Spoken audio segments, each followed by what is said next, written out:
This meeting is being recorded. Oop. You are listening to What Came From the Radio, and I'm here with Tony Peck.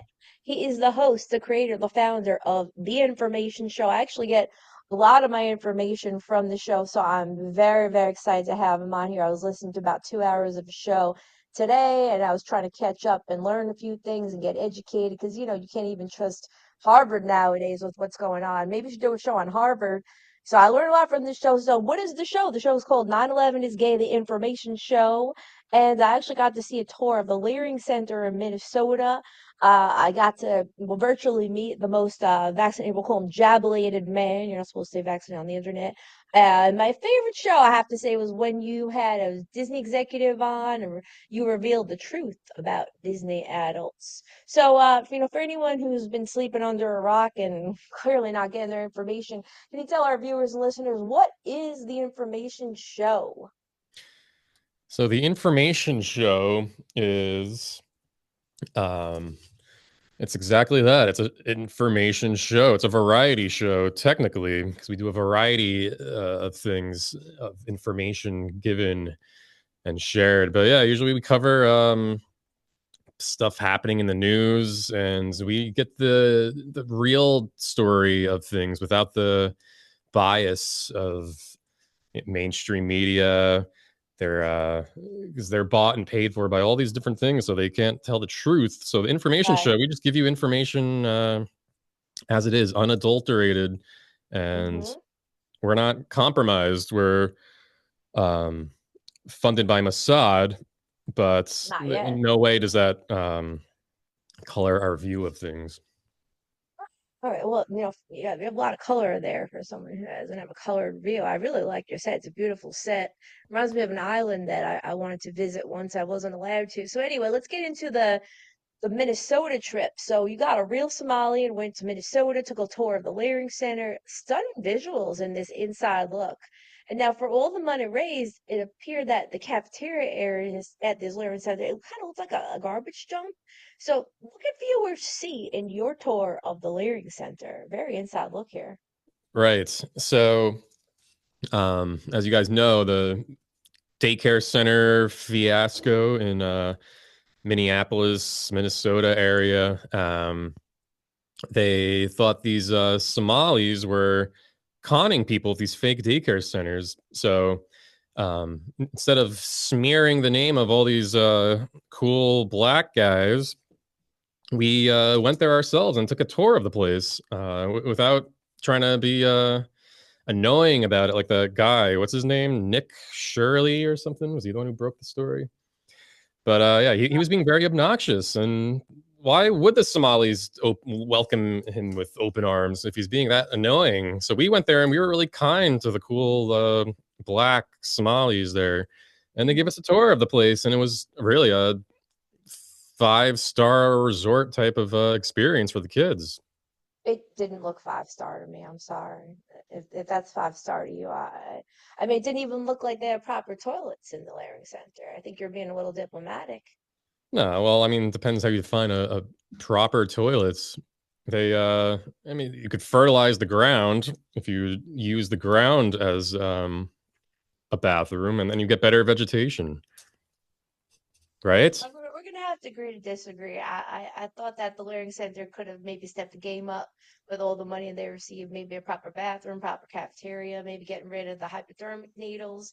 Now, enough about the looks. Now, what are some things that you learned or leered by getting your private tour of the Leering Center? Right. Well, you're almost summing it up there. Another part of the smear campaign against the Somalis was everyone was mocking them for allegedly spelling learning wrong on their sign, Quality Learning Center. On the sign, it was Leering. Everyone thought they left out the letter N. Right. So one of the coolest pieces of information we got from the Somali gentleman who gave us the tour was that Lear is actually a real word. And you guys at home could go on dictionary.com, put in Lear, Lear, and Lear actually is a word that means to teach. And That's exactly what it was, a quality learning center, quality teaching center. And that's what they were doing, teaching the kids language. They were teaching them vocabulary better than everyone on Twitter and Instagram who was making fun of them for allegedly spelling it wrong. They were just too stupid to understand it was actually a real word. Yeah, it's actually more economic. Keep off the N, get rid of the N, it saves some letters. Yeah, yeah. So yeah, it's good shorthand, and it shows you have a vast vocabulary if you use it. You could sound as educated as a Somali. You definitely showed a different perspective of these layering centers. Now, do you think that these centers are going to stay up and stay intact? Do you think they're going to build more? What's going on with the future of Yeah, these well, they're doing centers? better than ever. All the owners of these leering centers, these Somali refugees, basically, they've only been in the country for a couple years, and they already bought their house in cash. All their cars are paid off. They have Land Rovers, BMWs, Rolls Royces in the parking lots there. So you could tell they're doing really well. So they're actually expanding across the country beyond just Minnesota. And if Very you guys inspirational. have kids that you want to give a good education to, bring them to the Somalis. That's Yeah, my very motto. inspirational. Yeah, or maybe Tim Waltz. Maybe he's not Somalian, but he seemed to maybe had something to do with it. I don't know. Anyway, now we got to move on to the next topic. I can go on forever. That was a very interesting show, but my favorite show, I think my top two was your show on Disney adults. So Disney adults, they're actually not incels. I can confirm from my own world is that they'll marry each other. It's very common for Disney adult to magnetize or attract another Disney adult, and Mm. then they'll fornicate and marry each other. I've seen this happen time after time. I can give you at least 5 examples of Disney adults I know. So now, Tony, as the host of the information show, tell our viewers and listeners what is a Disney adult? I mean, I guess it's just someone who's obsessed with Disney and makes it their whole personality. Mhm. I suppose.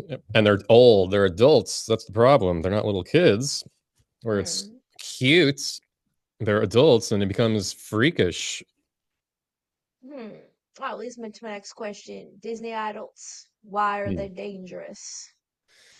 Um, so I'd say they're dangerous because it's probably the biggest red flag in a woman is that Hmm. she's a Disney adult, and you'll come to see, go on a date with her, and she'll probably seem fine for the first Hmm. couple hours. But the more you get to know this lady, she's going to be an absolute utter psychopath, and that's 100% of Disney adults. Men, too. I mean, men. That's just might as well check them into Epstein's Island because they're freaks of a whole another color. The male Disney adults. So what are Uh, some like red flags to look for and be like, okay, this is a Disney adult. We gotta watch out. How do we know we have a Disney adult on our hands? so they have a freakish fake grin that's plastered on their face, but there's misery in their eyes. Oh. You could see that their eyes are wide, glazed over, Hmm. um, but that grin is plastered on their face. So you could tell there's some real deep pain and misery inside them. But they like to stay in this fantastical fictional world of Disney World. That's why Hmm. they hide all their pain. They lock it away in Cinderella's castle, and Hmm. they think they could keep off their psychopathy, but it'll show. It always comes out. What comes out? I found the Disney adults to they'd be very sweet, at least on the outside. They don't usually say too many things that are too wild and crazy, but Hmm. there's I don't know, there's like an emptiness behind the eyes of a few of them that I've seen. Yeah. And there's a lot of junk food eating. I've noticed that there's a lot of soda and processed food that they like to eat. Hmm. That's what I found. Disney adult processed food go hand in hand. Yeah. Yeah. They're often overweight, sweating in those pictures they post on social media. If they have like 8 kids wrapped Yeah. around their legs and shoulders, and they're sweating to death, look horrible. And but they have that smile for social media. What do you But think yeah, we they could they often do? are simpletons. What can we do to Duds. help them? Can we I'm help them? sorry. Can we help a Disney adult? What can we do to help them? Well, Disney's kind of helping because a lot of people are dying at Disney lately. Wait, what? How? What?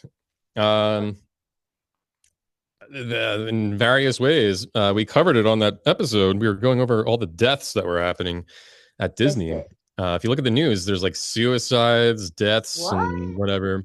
So in a way, Disney kind of is cleansing by getting rid of and killing those Disney freaks. Oh, wow. All right, so now your show's producer is Dirk Dinkman. Right. I've noticed from show to show, I think his voice changed. Did his voice change? Shout out to Dirk Dinkman. He does a hell of a job. Your show's produced very well. You have great music, custom music. You got some rabid and loyal fans. So, how did you find such a great producer? Yeah, so Dirk Dinkman's our Jewish attorney, really. That's how we met. He's our attorney, but he also does produce the show as well because Jewish producers go hand in hand, Jewing and producing. Mm-hmm. But yeah, he gets us a lot of connections in the industry. He's one of the chosen people, and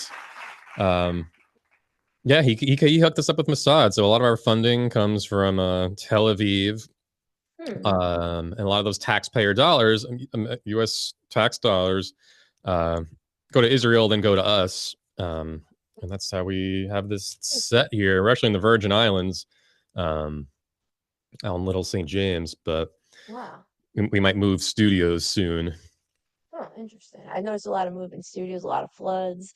Now I'm going to move on to another show you did. You had the most fascinated man, or we'll call him the most jabulated man, so we don't get kicked off the interwebs. And he was quite skinny as an older man. Mentally, he looked like he was in some cognitive decline. He looked kind of unhealthy. So how did you find the most jabulated man, and what are some things that maybe surprised you about him? Well, I was surprised how healthy he was, and I didn't realize you can get jabbed more than they recommend. It's actually Oh yeah. I think he had about 50 COVID boosters. He's had every jab that exists, not just COVID, for Hmm. measles, mumps, HIV, um, all those. He went through the list. It was about 50 or so jabs that he's got. I actually have some of them in my hand right now too. Oh Um, wow. it was cool. He actually gave me a jab on air, and it was cool because it was like getting like Babe Ruth to sign your baseball, where the most jabbed Mm. man got to actually jab me. But yeah, no, he's actually incredibly healthy. And you said he was skinny, Hmm. but He's like we were very saying, a lot of skinny. those Disney like fat asses, Right, um, right. he doesn't want to be that. So he's actually he had the prime body type that Hmm. is as God and nature intended, and as Big Pharma intended as So well. maybe one solution for Disney adults would maybe they get more jab, because the jab seemed to make you maybe more skinny or Hmm. deteriorate. So maybe that'll help them lose some weight, maybe. Yeah, no, it's the healthiest thing to do is just keep getting jabs. Hmm. And yeah, it'll probably cure their minds too, those sick deranged thoughts that they have inside their head. Um yeah, Big Pharma has a pill or a jab or whatever to cure you. I actually have this Big Pharma thing here too. I don't know if you guys could read this What's from that? here, No, I can't see it. What is it? but it's Bill Gates brand STD antibiotics that we Oh uh wow. we might start selling on our merch site. But I yeah, it's wonder I wonder if you take his STD antibiotics, if you're going to need to take an antibiotic for the antibiotic, like, because it seems like there's a trend where he'll give you one thing, but then there's always going to be a follow-up, which is genius marketing right there, genius yes. business. Yeah, it's kind of that like multi-level marketing thing where yeah, you cure one thing, then you get a side effect, then you get another cure for that side effect, and then it's kind of this Mobius strip of unending pills and stuff. But that's just how you get extra healthy for Yeah, but everyone now, listening at home. we only got about 5 to 7 minutes left of the show, so I definitely want to get into your trip, performing in Riyadh, Saudi Arabia. I Hmm. mean, that's a huge trip. So tell us a little bit about this trip and how it influenced you to actually convert to be Saudi? Yes, yeah. So if you guys remember a few months ago, Riyadh had this big comedy fest where they were hiring all these famous people. So our show went down there. We did an episode there, and we became Saudi, and it's kind of like the best of both worlds, bringing world peace. Because as I said, we're actually sponsored by Israel, so the fact that we converted to become Muslim in Saudi Arabia, we're actually kind of bringing the two countries together now, where Muslims and Jews who usually hate each other now are starting to mend the relationship, and we kind of spearheaded that. Very interesting. I mean, Donald Trump might say that he spearheaded it, but maybe you could have him on and decide who's really bringing the world together. You know, the information show or you, Donald Trump. Now, Mhm. as an extension of this, after you turned Saudi, you tried to sell off your co-host Giselle to Mhm. the highest bidder. I think you had a couple of offers. Someone offered you two goats, which Mhm. I think is very generous. What else? What were the other offers? I think you had four offers to buy her. So what happened? What price was your final price, and where is she now? So yeah, we did sell her off to one of the Saudi princes, and she Oh, was living there for a while, but she's actually back um, in the United States now. She recently got married to an AI husband, so she kind of makes her way around. She has flings all the time. She gets oh wow, married. She hooks up with fans a lot too. So wow, anyone listening, yeah, you always have a shot with her, which is really? kind of cool. But yeah, becoming Saudi was really probably one of our best life changes we made in Hmm. 2025. Hmm. You could Has it legally changed? stone women now, or women, Right, and right, right. you get all those perks. You get all those perks that the Saudis have. Can we stone just Giselle? Is that an Yeah, option? of course, absolutely. Yeah, no, you guys can actually do, because she's actually copyrighted as part of our show, so she's actually Mm-hmm. property of the information show. So Mm. Derek is our attorney. He made this Mm-hmm. contract where we Mm. could legally do anything we want to her, and she really has Mm. no say. So that's why we like to auction her off to fans, um, like traffic her in various ways. Mm-hmm. It's good. That's the beauty of having a show that's more on YouTube and not in the late night circuit, because with all these intimacy coordinators and all these union contracts, and I just think that it's a beautiful thing to see that the world of union contracts are deteriorating, and Hmm. creativity is thriving. So speaking of creativity, but really information, what kind of information can we expect to get from you in the future?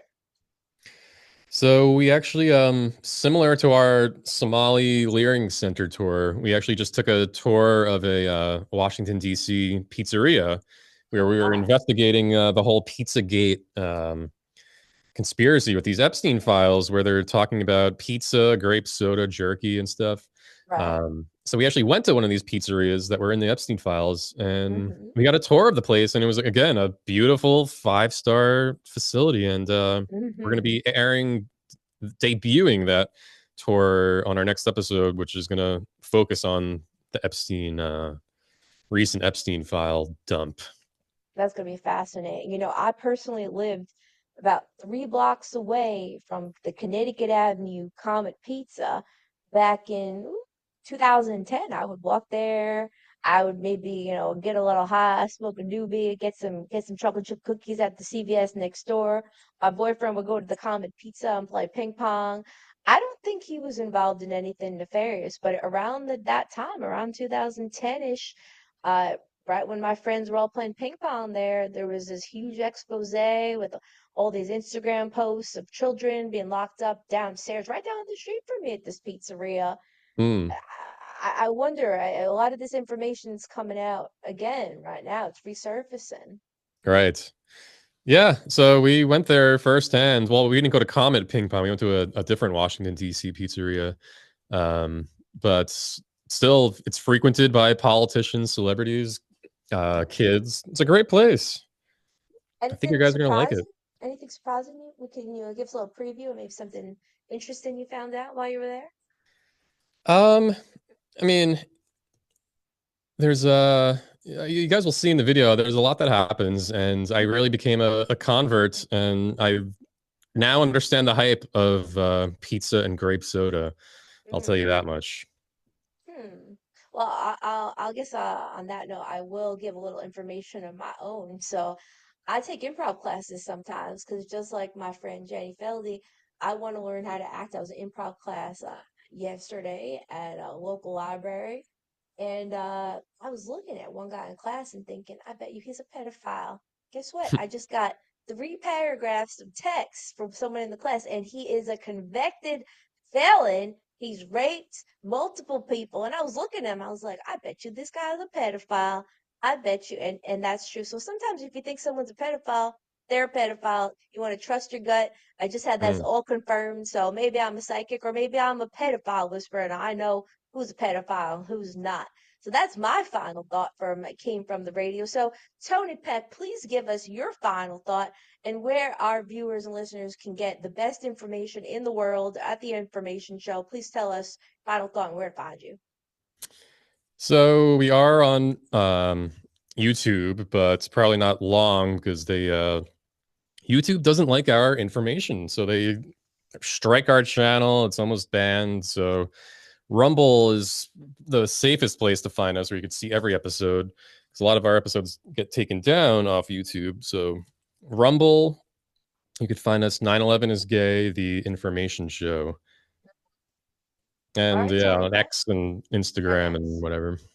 X, Instagram. Where else could you be? I'm trying to think. We got Rumble, Telegram. LinkedIn, you could follow us on LinkedIn.